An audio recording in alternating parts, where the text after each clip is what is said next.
Hi, and welcome to On the Shelves at ACPL. This next group of books on our new bookshelf that we are going to be talking about are our literary fiction, women's fiction titles. So let's get started.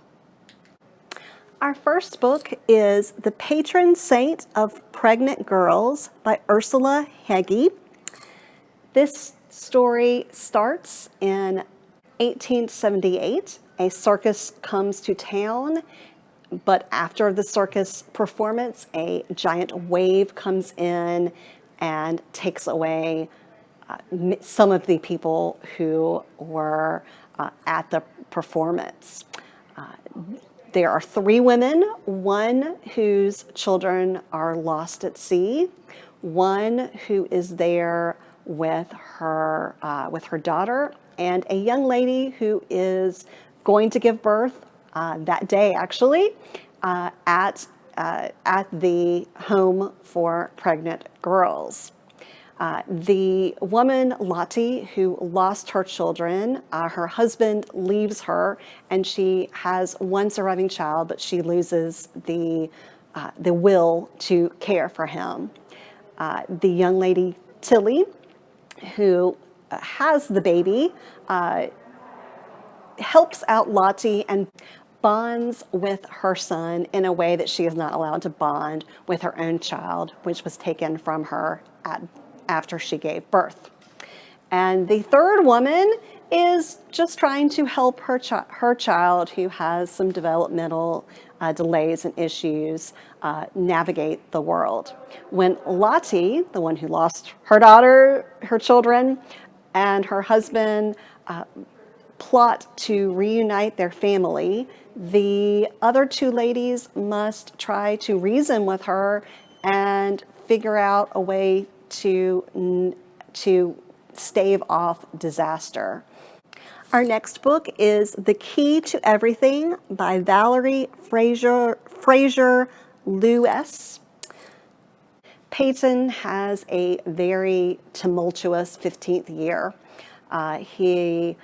Because of a tragedy, he finds out that the strength of his parents' love for each other, but he also loses the chance to be with someone that he had a budding relationship with.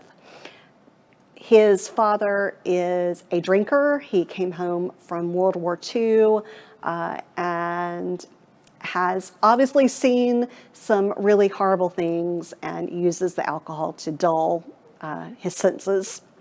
And Peyton decides to reenact what his father did at one point, which was ride his bike from St. Augustine, Florida to Key West.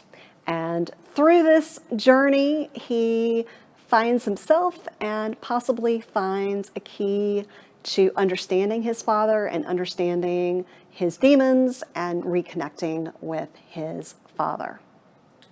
Our next book is Lake Life by David James Poissant. The Starling family has a lake house in North Carolina, and they reunite there every year, but the mother and father are going to sell the house. So they get together for one last family reunion at the lake, and a tragedy occurs.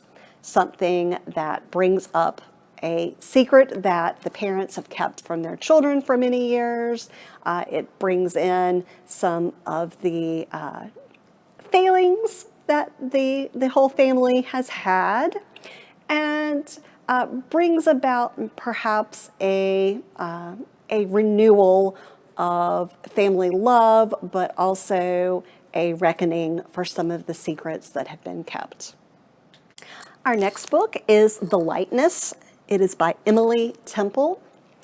Olivia loves her dad more than anything in the world. But one summer, her dad leaves to go to a retreat and never comes back. So Olivia decides to follow in his footsteps and go to this retreat. She enrolls in what she calls Buddha camp for teens, and meets some other young ladies who are determined that summer to reach enlightenment and to levitate. But through their actions, they are putting themselves and others in danger, and Olivia must figure out what the right thing is to do and finds out what happened to her father. And our last book is a little more lighthearted than our other choices. It is Good Dogs Don't Make It to the South Pole by Hans-Olav Thyvold. The narrator of this book is the dog. His master passes away, and he thought, hey, dogs are great at burying. I should be the one to dig the hole to bury my master in. But he is not invited.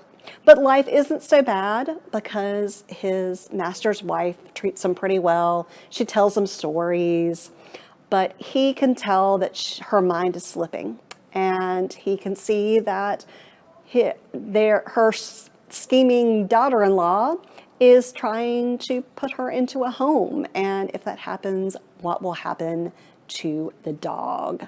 So this is a story about aging. It is about the love of dogs for their masters, and about the struggles we can have with family and how to best treat our older adults. So those are our women's fiction titles on our new bookshelf. If you would like to read any of them, put them on hold by going to our catalog, alamancelibraries.org, or by calling any of our branches and putting them on hold. Thank you for watching, and we'll see you next time on the shelves.